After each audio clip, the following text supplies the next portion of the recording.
falar de governança corporativa.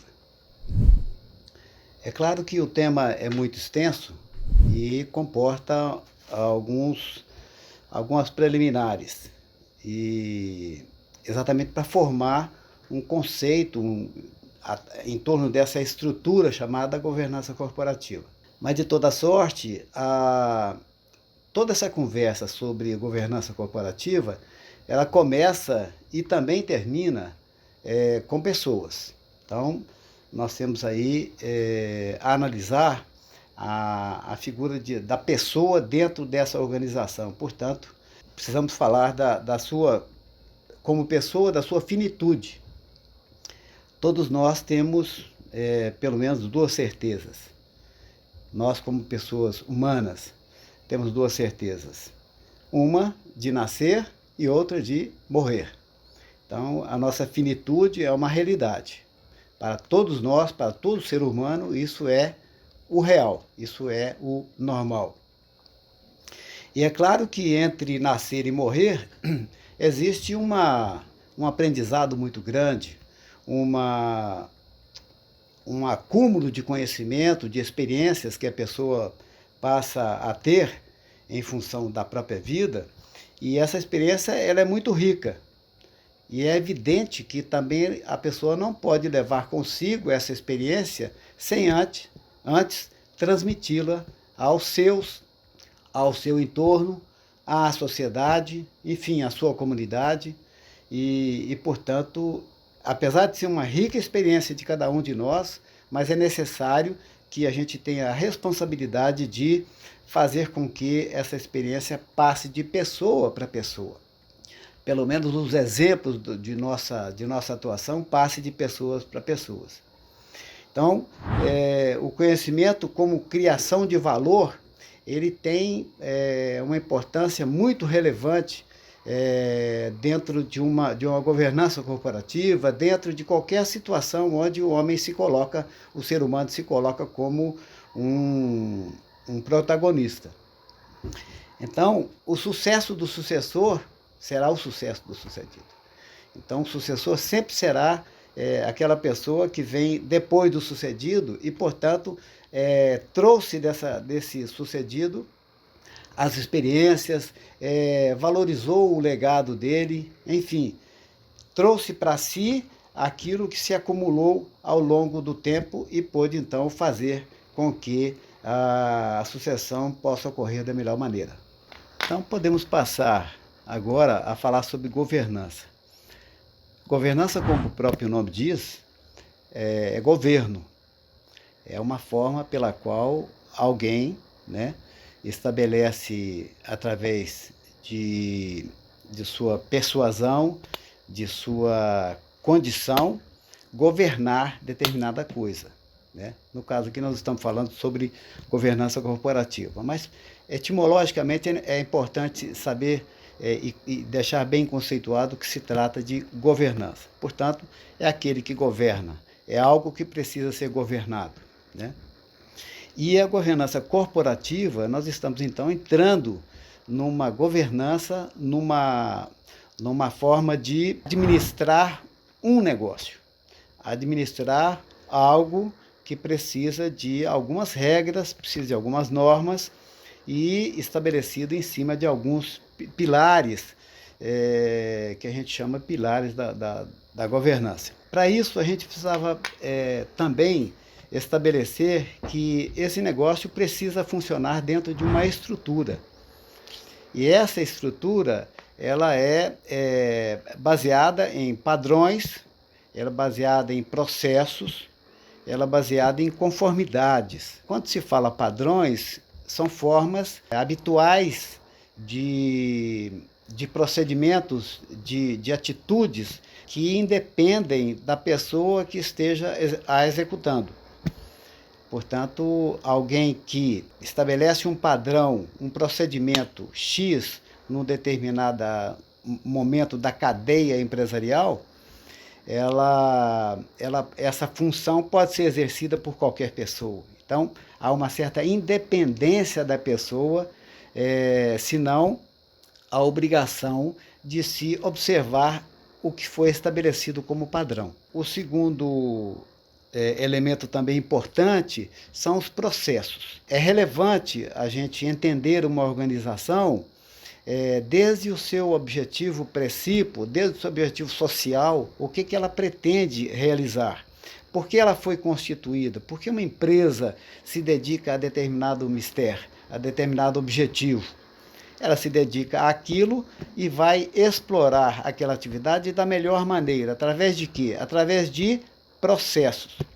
Dando um simples exemplo, no caso de uma indústria, os processos começam, por exemplo, desde a compra da matéria-prima do fornecedor, o relacionamento com o fornecedor, com esses stakeholders que estão acoplados a essa organização, de tal maneira que ele entende dessa matéria-prima, de onde ela vem, como ela chega, os esforços, os insumos que são agregados a isso, todo o processo, por exemplo, de estocagem, todo o processo de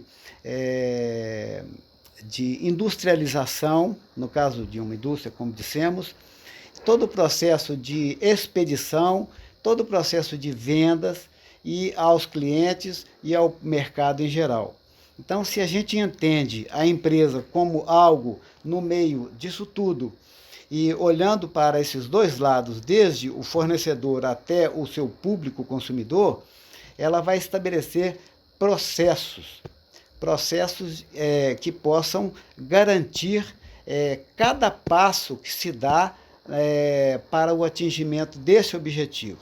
Ou seja, desde a relação com o fornecedor, desde a relação com o fisco, desde a relação com os acionistas e a todo o processo de industrialização até chegar ao consumidor final, que é o objetivo de qualquer entrega desse produto. Para tudo isso, há processos a serem observados. E esses processos, eles são, na verdade, parâmetros para que as coisas se realizem dentro daquele conceito, com a garantia, com o sigilo, com a segurança necessária para que todo aquele passo sequenciado que se dá dentro de uma cadeia industrial, por exemplo, seja observado e possa garantir a entrega desse produto ao final, lá ao consumidor.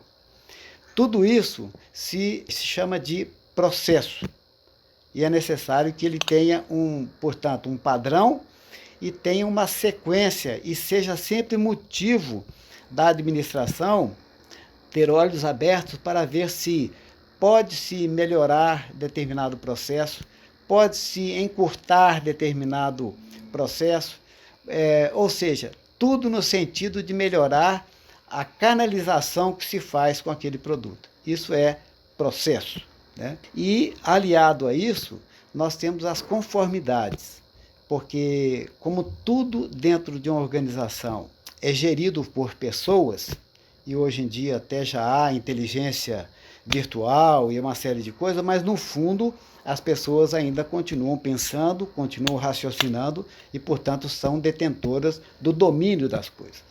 Por isso, a necessidade de se estabelecer conformidades, compliances, em torno desses processos.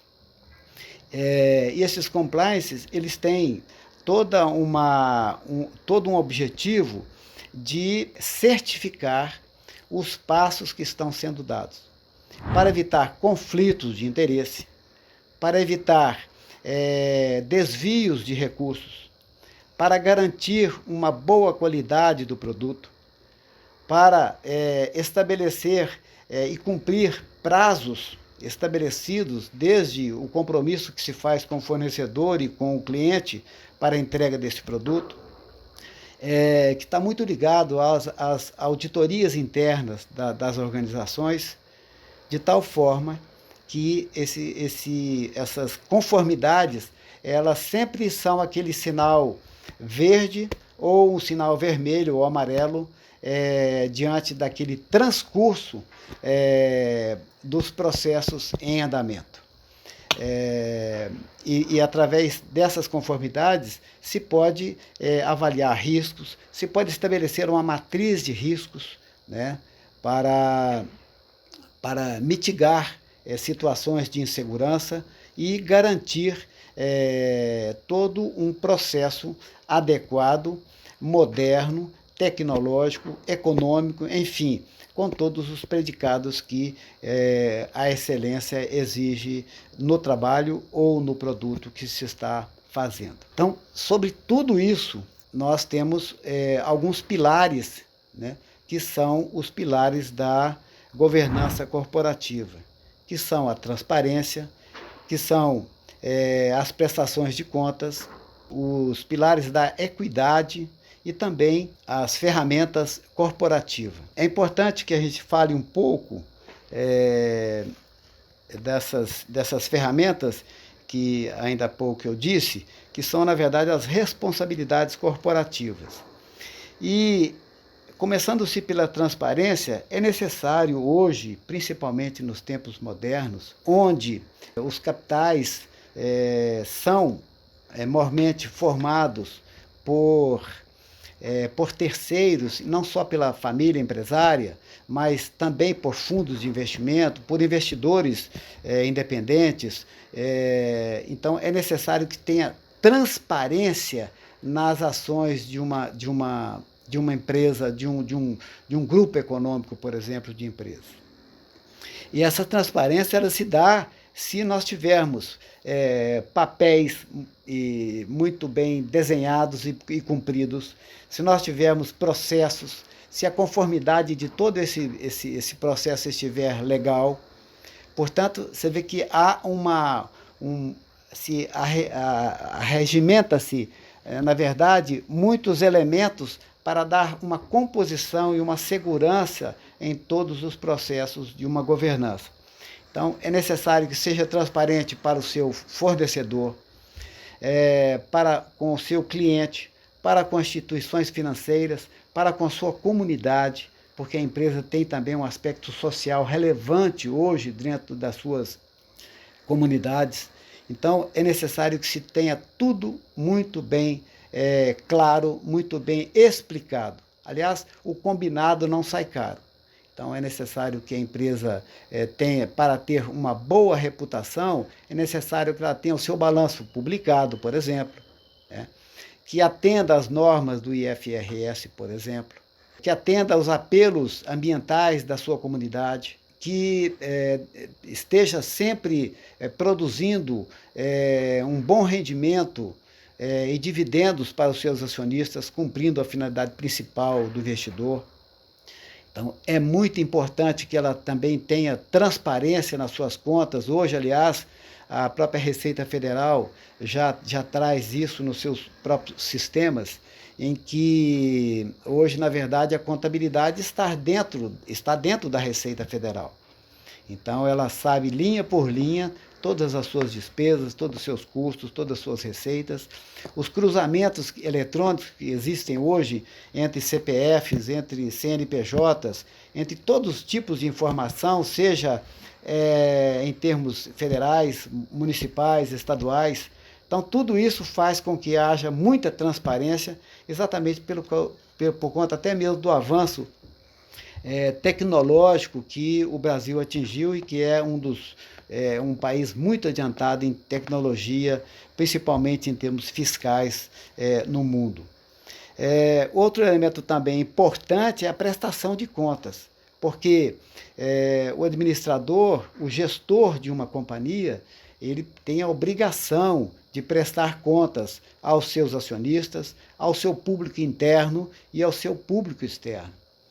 Então, a prestação de contas é elemento indispensável, não só para dizer o que aconteceu em um determinado período já passado, e também como elemento de orçamentário para os próximos meses, para o próximo biênio ou triênio, por exemplo, e são coadjuvantes para a tomada de decisões e alimentar o sistema, alimentar a expectativa do acionista ou incorporar-se novas estratégias no planejamento estratégico da companhia, exatamente por conta de uma prestação de contas, por conta de um lucro excelente ou por conta de um eventual prejuízo.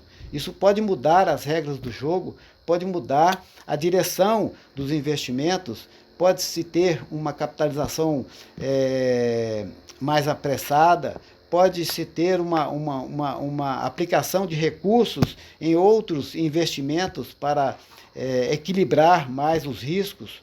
Então, a prestação de contas é extremamente importante. Outro elemento também, pilar da governança corporativa, é a equidade.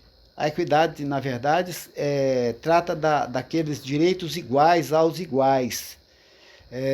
Trata-se de tratar as pessoas igualmente, com equidade, com a capacidade de dar a um o que se deve dar ao outro. É a igualdade, desde que eles sejam iguais. Se eles forem desiguais, a equidade ela precisa ser colocada aos iguais. Então, é necessário que tenha equidade. Isso evita o quê? Isso evita corporativismo, isso evita interferências de família. Por exemplo, nas questões, nas sucessões internas de uma companhia, onde ela tenha como premissa a meritocracia, por exemplo, um parente não pode ter um tratamento, um parente de um acionista, por exemplo, não pode ter um tratamento diferenciado de um profissional que não tenha como parente o próprio acionista, um outro acionista da companhia. Então, a equidade vai tratar as igualdades e vai tratar principalmente a questão meritória de cada um.